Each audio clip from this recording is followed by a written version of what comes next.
Hi friends, this is বানি and welcome to my channel. বন্ধুরা, আজকে আমি তোমাদের জন্য কিছু ইম্পর্টেন্ট স্ট্রাকচার নিয়ে এসেছি।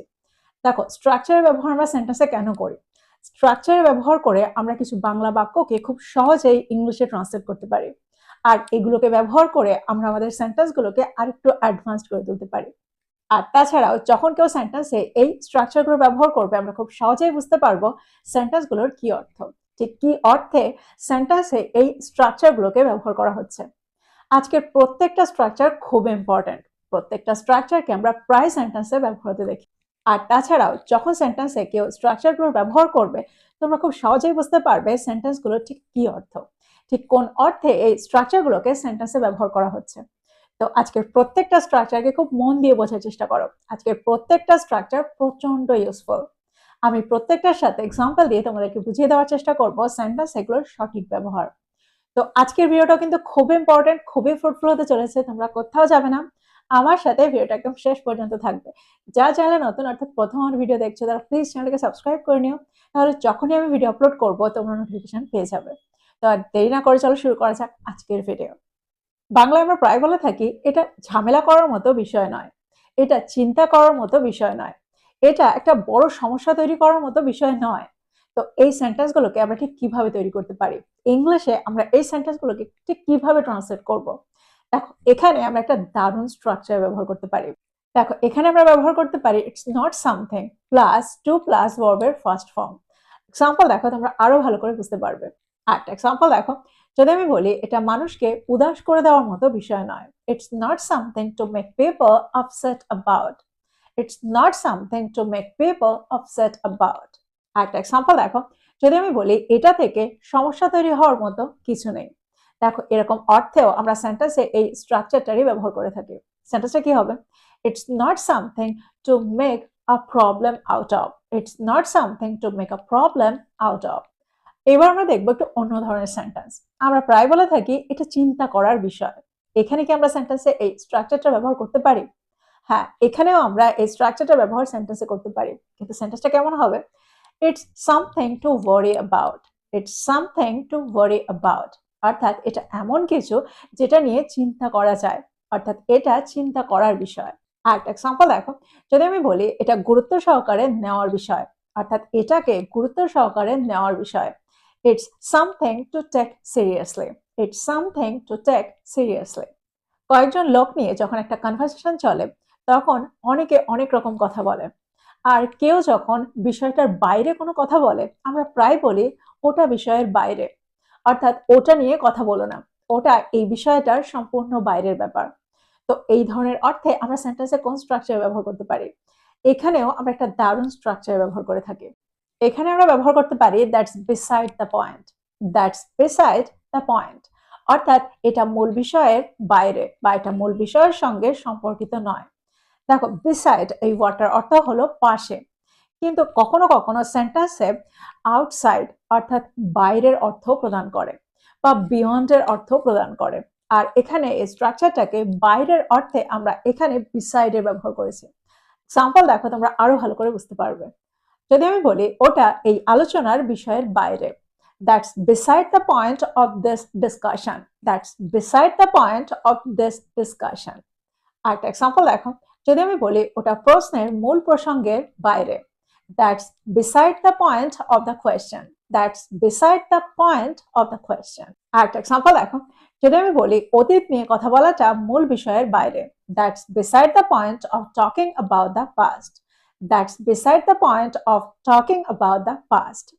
দেখো, এখানে একটা জিনিস তোমরা মনে রাখবে, এই স্ট্রাকচারটা ঠিক পরে আমরা অফের ব্যবহার করি। That's beside the point of something.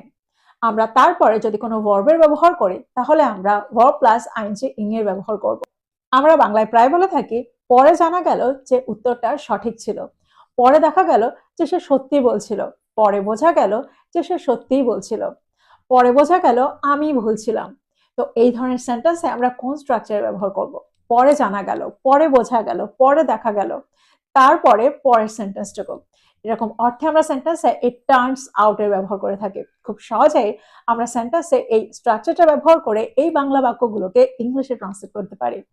For example, যদি আমি বলি পরে দেখা গেল যে সে ভালো ইংরেজি বলতে পারে বা পরে বোঝা গেল যে সে ভালো ইংরেজি বলতে পারে। It turns out that she can speak English well. It turns out that she can speak English well. দেখো এখানে দ্যাটটা অপশনাল, আমরা সেন্টেন্সে দ্যাটের ব্যবহার নাও করতে পারি। আমরা এটাও বলতে পারি it turns out she can speak English well. It turns out she can speak English well. আমরা দ্যাটের ব্যবহার করি সেন্টেন্সটাকে একটু জোর দেওয়ার জন্য। It turns out that she can speak English well. যদি আমি বলি পরে দেখা গেল যে উত্তরটা সঠিক, আমরা এটাও বলতে পারি শেষে দেখা গেল যে উত্তরটা সঠিক। It turns out that the answer is correct. It turns out that the answer is correct. দেখো এখানে আমরা পরে দেখা গেল বা শেষে দেখা গেল দুটোর অর্থেই একই স্ট্রাকচারে ব্যবহার করে থাকি। পরে দেখা গেল যে তারপরে পরের ক্লাসটা, বা শেষে দেখা গেল যে তারপরে পরের ক্লাসটা। আরেকটা এক্সাম্পল দেখো, যদি আমি বলি পরে বোঝা গেল যে ইংরেজি শিখতে সময় লাগে। It turns out that learning English takes time. আমরা বাংলায় প্রায় বলে থাকি আমি এটাকে পুরোপুরি সমর্থন করি, আমি এটার সম্পূর্ণ পক্ষে। এরকম অর্থে আমরা সেন্টেন্স একটা দারুণ স্ট্রাকচার ব্যবহার করতে পারি। এখানে আমরা ব্যবহার করতে পারি I'm all for plus noun. আমরা সেন্টেন্সে I'm all for plus noun বা all for plus verb plus আইনজিং এর ব্যবহার করে থাকি। আমরা প্রায় বলে থাকি আমি পুরোপুরি সততার পক্ষে বা আমি পুরোপুরি সততাটাকে সমর্থন করি। সেন্টেন্সটা কি হবে? I'm all for honesty. I'm all for honesty. যদি আমি বলি আমি কঠোর পরিশ্রমটাকে পুরোপুরি সমর্থন করি, অর্থাৎ আমি বিশ্বাস করি কঠোর পরিশ্রম করলে সফলতা অবশ্যই আসবে। তো সেন্টেন্সটা কি হবে? I'm all for hard work. I'm all for hard work. আমরা প্রায় বলে থাকি ভুল থেকে শেখাটাকে আমি পুরোপুরি সমর্থন করি। I'm all for learning from mistakes. I'm all for learning from mistakes. যদি আমি বলি মানুষকে দ্বিতীয়বার সুযোগ দেওয়াটাকে আমি পুরোপুরি সমর্থন করি। I'm all for giving people a second chance. I'm all for giving people a second chance. তোমরা বুঝতে পারছো সেন্টেন্সে আমরা স্ট্রাকচারটাকে ঠিক কোন অর্থে ব্যবহার করছি। আমি এটাকে পুরোপুরি সমর্থন করি বা আমি এটার সম্পূর্ণ পক্ষে, এরকম অর্থে আমরা সেন্টেন্সে আম অল ফর সামথিং এর ব্যবহার সেন্টেন্সে করে থাকি। এবার আমরা দেখবো এর পরের স্ট্রাকচারটা। আমরা বাংলায় প্রায় বলে থাকি এটা শুধু সময়ের ব্যাপার, এটা শুধু পরিশ্রমের ব্যাপার, এটা শুধু অধ্যাবসায়ের ব্যাপার। এই অর্থে আমরা সেন্টেন্সটাকে ঠিক কিভাবে তৈরি করতে পারি? এখানে আমরা ব্যবহার করে থাকি it's only a matter of something. যদি আমি বলি এটা শুধু সময়ের ব্যাপার, it's only a matter of time. It's only a matter of time. এটা শুধু অনুশীলনের বিষয়। It's only a matter of practice. It's only a matter of practice. এবার এই স্ট্রাকচারটার সাথে যদি একটু অ্যাড করি, অর্থাৎ একটু বাড়িয়ে বলি, তাহলে সেন্টেন্সটা কেমন হয়? যদি আমি বলি ইংরেজি শেখাটা শুধুমাত্র অনুশীলনের ব্যাপার, সেন্টেন্সটা কি হবে? Learning English is only a matter of practice. Learning English is only a matter of practice. একটা এক্সাম্পল দেখো, যদি আমি বলি যে কোনো বিষয়ে ভালো হওয়াটা শুধু ধারাবাহিকতার ব্যাপার। Getting better at anything is only a matter of consistency. Getting better at anything is only a matter of consistency. তো তোমরা বুঝতে পারছো সেন্টেন্সটাকে আমরা ঠিক কিভাবে তৈরি করছি। বাংলায় আমরা প্রায় বলে থাকি আসল ব্যাপারটা হলো ধারাবাহিকতা, আসল ব্যাপারটা হলো সততা, বা আসল ব্যাপারটা হলো বা মূল বিষয়টা হলো তুমি চেষ্টা করো। তো এই ধরনের অর্থে আমরা সেন্টেন্স একটা দারুণ স্ট্রাকচার ব্যবহার করে থাকি, একটা সহজ স্ট্রাকচার ব্যবহার করে থাকি। এখানে আমরা ব্যবহার করি what matters is. What matters is আমরা এরপরে নাউনের ব্যবহার করে থাকি। যদি আমি বলি আসল ব্যাপারটা হলো সততা, বা আসল বিষয়টা হলো সততা, আসল কথাটা হলো সততা, সেন্টেন্সটা কি হবে? What matters is honesty. যদি আমি বলি যেটা গুরুত্বপূর্ণ বিষয় সেটা হলো ধারাবাহিকতা, what matters is consistency. What matters is consistency.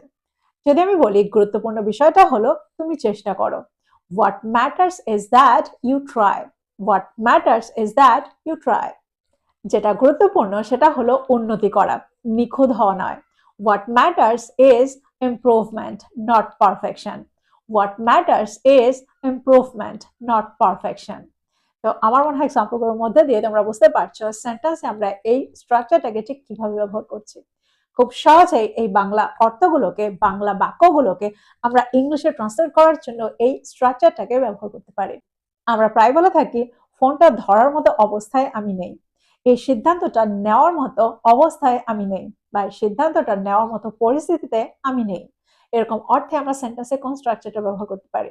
এখানে আমরা ব্যবহার করতে পারি I am not in a position. For example, যদি আমি বলি ওই সিদ্ধান্তটা নেওয়ার মতো অবস্থায় আমি নেই, I am not in a position to make that decision. I am not in a position to make that decision. যদি আমি বলি এই মুহূর্তে সবকিছু ব্যাখ্যা করার অবস্থায় আমি নেই, বা আমরা এটাও বলতে পারি এই মুহূর্তে সবকিছু ব্যাখ্যা করার পরিস্থিতিতে আমি নেই। I am not in a position to explain everything right now. I am not in a position to explain everything right now. কারণ বাইরে প্রচন্ড চিৎকার হচ্ছে, আমার কাছে আরো একটা দুটো স্ট্রাকচার ছিল কিন্তু আমি এক্সপ্লেন করতে পারছি না।